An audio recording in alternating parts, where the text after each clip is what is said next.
not open the door. Attention all residents. Oh, Stay what's indoors. this? Lock all entry points. Eh, Do not it's enter the probably door under any nothing. circumstance. I repeat, do not open the I door under any mean, it circumstance. couldn't This hurt is to not- check, I right? repeat, do not open the door under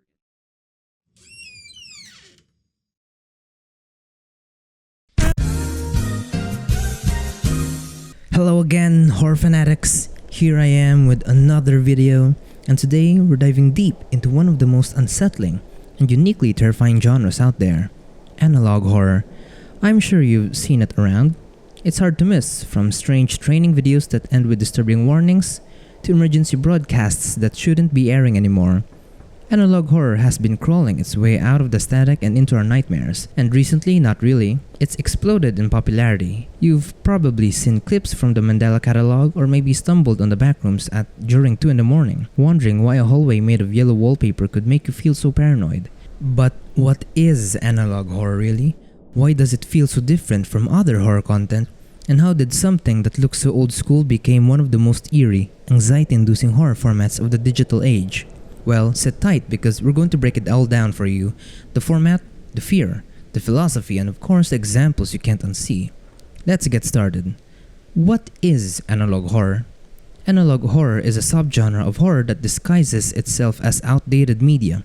Grainy VHS tapes, crackling emergency broadcasts, corrupted public access shows to tell stories that feel wrong.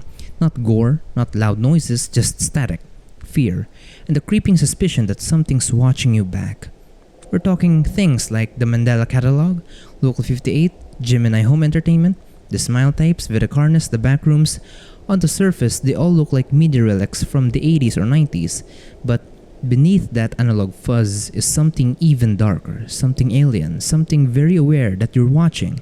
If so, then why is it so creepy? What makes this kind of horror hit different? Surely it's not the jump scares, it's actually the pauses. The silence between broadcasts, the distorted voice that says your town's name like it knows where you live, the grainy still frame that lingers too long like something's about to move, but it doesn't. Analog horror plays with uncanny. It takes things we recognize, a weather report, a PSA, a kid's cartoon, and distorts them just enough to make your brain say, something's off. And that's not just a vibe, that's psychology.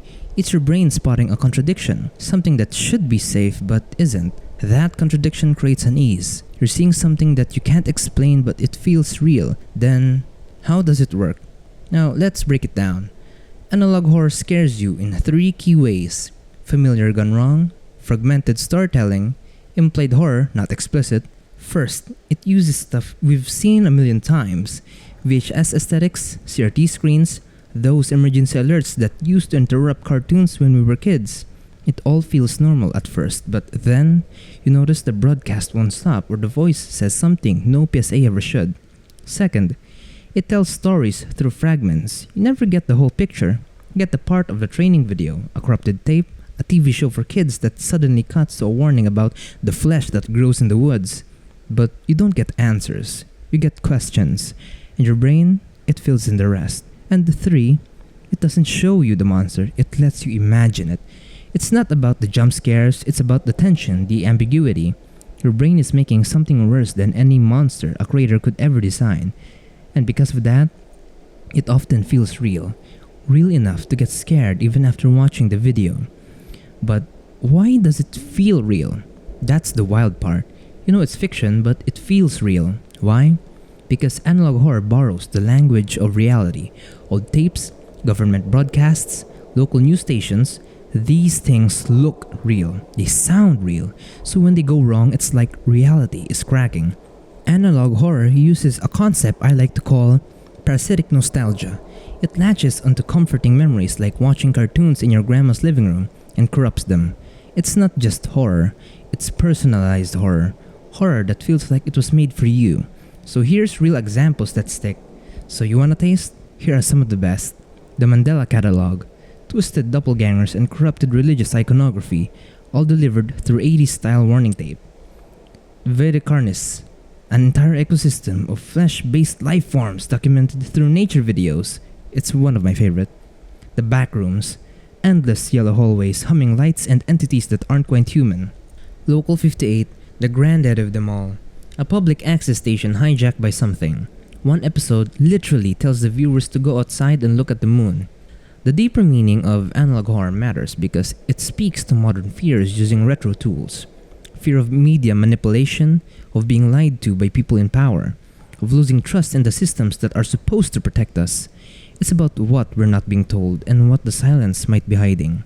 In a world where everything is digital, perfect, and algorithmically optimized, analog horror feels raw, broken, haunted, like it shouldn't exist but it does.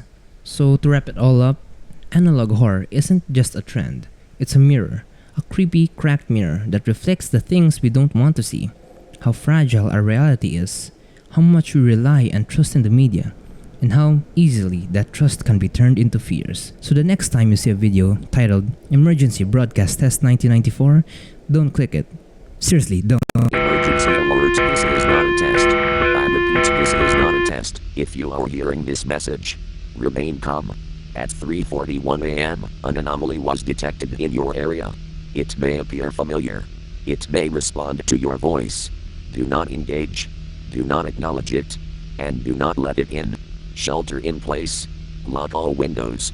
Cover mirrors. Await further instructions. And welcome to Analog Horror. Hey guys, hope you enjoyed. This is a 20-second segment, of course.